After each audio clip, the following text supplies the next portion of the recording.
मालिक, अगर आपका वो दोस्त नहीं रहा जो आपके पास हाथ जमा सकता था। पुष्पा जी, इस जॉब का उसकी पढ़ाई पर बहुत बुरा असर पड़ा। अनु की उम्र पड़ी है कमाने के लिए। अनु के सामने पढ़ाई से ज्यादा इम्पोर्टेंट कुछ भी नहीं। उसने ये नौकरी छोड़नी चाहिए। सब क्या कह रहे हो पापा?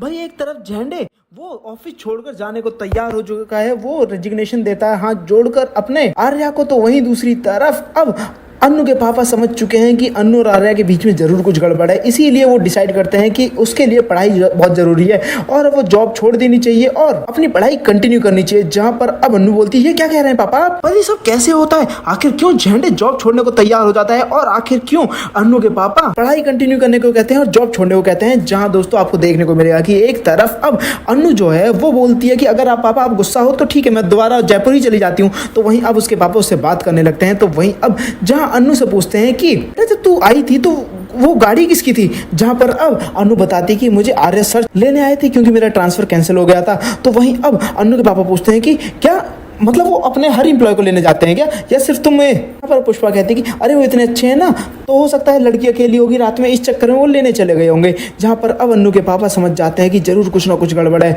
जहां पर वो सोचते हैं कि अगर कोई चीज़ एक बार हो तो उसे नज़रअंदाज किया जा सकता है, मगर बार बार अगर हो तो उसे नज़रअंदाज नहीं किया जा सकता। पहले आर्य सर का अन्नू को जॉब देना, उसके बाद उसकी शादी रुकवाना और अब ऐसे में ट्रांसफ़र वापस लेना, ये सब मेरे समझ में नहीं आ रहा है। तो वहीं दूसरी तरफ अब झंडे उसे भड़काती है मीरा, जहाँ पे मीरा बहुत ज़्यादा रो रही होती है, फूट फूट कर रो रही होती है और कहती है कि मैंने अपने सर को और इस कंपनी को अपनी पूरी लाइफ दे दी, मगर सर ने एक पल में ये सब क्या कर दिया? सर को उस लड़की से प्यार है, उस लड़की से। जहाँ पर अब झंडे बोलता है कि क्या करें मीरा मैडम, जात में ऊंच नीच जात पात कुछ नहीं देखा जाता, प्यार तो सिर्फ अंधा होता है। तो वहीं दूसरी तरफ अब जब वो कहती हैं कि इस अनु को कुछ करना पड़ेगा, तो वहीं झंडे बोलता है कि अब तो या इस ऑफिस में वो अनु रहेगी या मैं। तो वहीं अब जैसे ही झंडे जाता है बात करने के लिए, तो जहां पे अब बहुत कुछ बोल रहा होता है झंडे, तो वहीं अब आर्या कह देता है कि कुछ नया बता, मैंने कई बार सुन चुका हूँ, पहले वो ब्लैंक चेक देना अनु को, फिर वो जॉब दे देना, उसके बाद शादी तोड़वाना, इसके अलावा क्या नया है? तो वहीं अब अनु के बारे में बोलता है झंडे और कहता है कि तो सुन,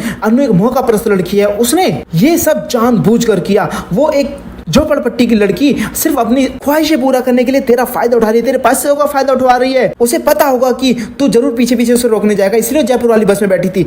ये सब उसने जानबूझ के किया और तो वो उस होटल में भी जानबूझ के रुकी होगी। जहां पर अब वो बहुत गुस्से में होता है, जहां पर वो कहता है कि अब वो तो तेरी शराफत है कि तूने होटल में उसके साथ कुछ भी नहीं किया, मगर अगर तू करता तो भी वो कुछ नहीं कहती, क्योंकि उसकी ख्वाहिशें इतनी बड़ी है कि ये तो उसके लिए एक छोटी सी चीज है। तो वहीं अब एक आर्य जोरदार चांटा मार देता है झंडे को। तो वहीं अब आर्या बहुत बुरा लगता है आर्या को। तो वहीं झंडे गुस्से में वहां से चला जाता है। तो जहां पर अब झंडे तो अपना मुंह ही नहीं देख पा रहा शीशे में। तो वहीं मीरा मैडम जब पहुंचती है झंडे के पास, तो वो कहती है कि हम दोनों की प्रॉब्लम का सिर्फ एक ही प्रॉब्लम है, वो है अनु। हाँ, अब झंडे कहता है कि हम दोनों ऐसी कश्ती में सवार हैं जो कि अब बिखर चुकी है और इससे पहले कुछ और बिगड़े, मैं इससे पहले इस ऑफिस में रेजिग्नेशन देकर अपने गाँव वापस जाना चाहता हूँ। जहां पर अब झंडे को तो बहुत बुरा लग रहा है। तो वहीं अब हाथ जोड़कर झंडे कहने वाला है आर्या को कि मुझे माफ कर दो, मैंने जितना भी ऑफिस में दिया है, ऑफिस को बनाया है तुम्हारे साथ मिलकर, मगर अब मैं तुम्हारे साथ और नहीं दे सकता। अब मैं रेजिग्नेशन देके यहाँ से दूर जाना चाहता हूँ। तो वहीं दूसरी तरफ अनु जहाँ बहुत खुश है, वो सिमरन को बता रही होती है कि सर ने मुझे कन्फेस किया था अपना लव। तो वहीं दूसरी तरफ अब अनु के पापा कह देते हैं अनु से कि तुझे अपनी पढ़ाई कंप्लीट करनी चाहिए, तुझे ये जॉब छोड़ देनी चाहिए। जहाँ पर अब अनु बोलती है कि ये क्या कह रहे हो पापा? वेल दोस्तों, आपको क्या लगता है कि अनु के पापा अब अनु से जॉब छुड़वा देंगे? क्या अब आर्या झंडे को जाने देगा या फिर अनु आर्या का सफर यहीं तक था? आपको क्या लगता है? मैं कमेंट करके जरूर बताएं और साथ ही जल्द से लेटेस्ट अपडेट के लिए मेरे चैनल को सब्सक्राइब करना ना भूलें।